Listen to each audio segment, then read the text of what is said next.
What's amazing about tooth development is how early it starts.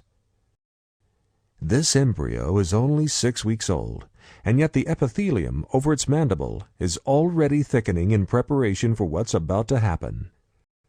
As it grows thicker, the epithelium creates an island of cells, which is the origin of the new tooth. This is the dental lamina, and its remarkable potential is starting to unfold.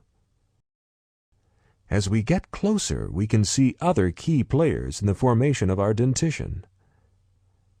Meckel's cartilage provides support for the developing tissues, and the blood vessels that help shape the embryonic teeth are present.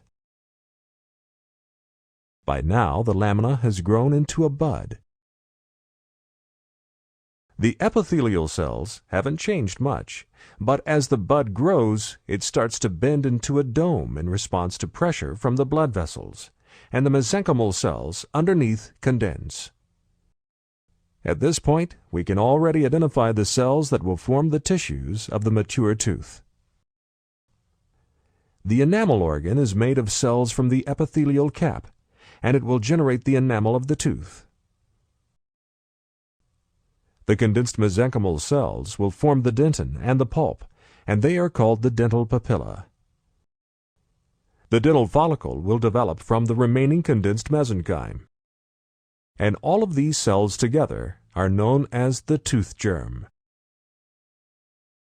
So far, we've seen the bud and cap stage of tooth development.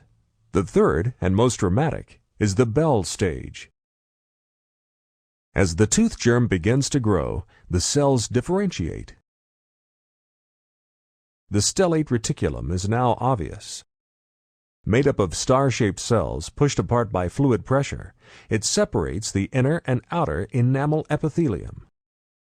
Just visible is a flattened area of cells called the stratum intermedium. We can also see the juncture where the inner and outer enamel epithelium meet. This cervical loop is important in tooth formation, as we'll discover soon. By the time the tooth bud pinches off from the dental lamina at the end of the bell stage, the inner enamel epithelium has folded to form the shape of the future crown. With a scaffold to work on, the masons of the tooth world go to work. The cells of the inner epithelium have elongated into ameloblasts, and the neighboring cells in the dental papilla respond by changing into odontoblasts.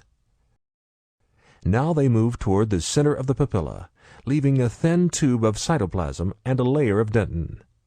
And now, the ameloblasts start to move, leaving behind the hardest tissue of all, enamel.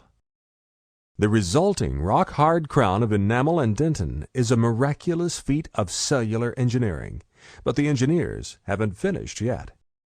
An extension of the cervical loop forms as a collar called Hertwig's epithelial root sheath that causes other odontoblasts to start forming the dentin of the root.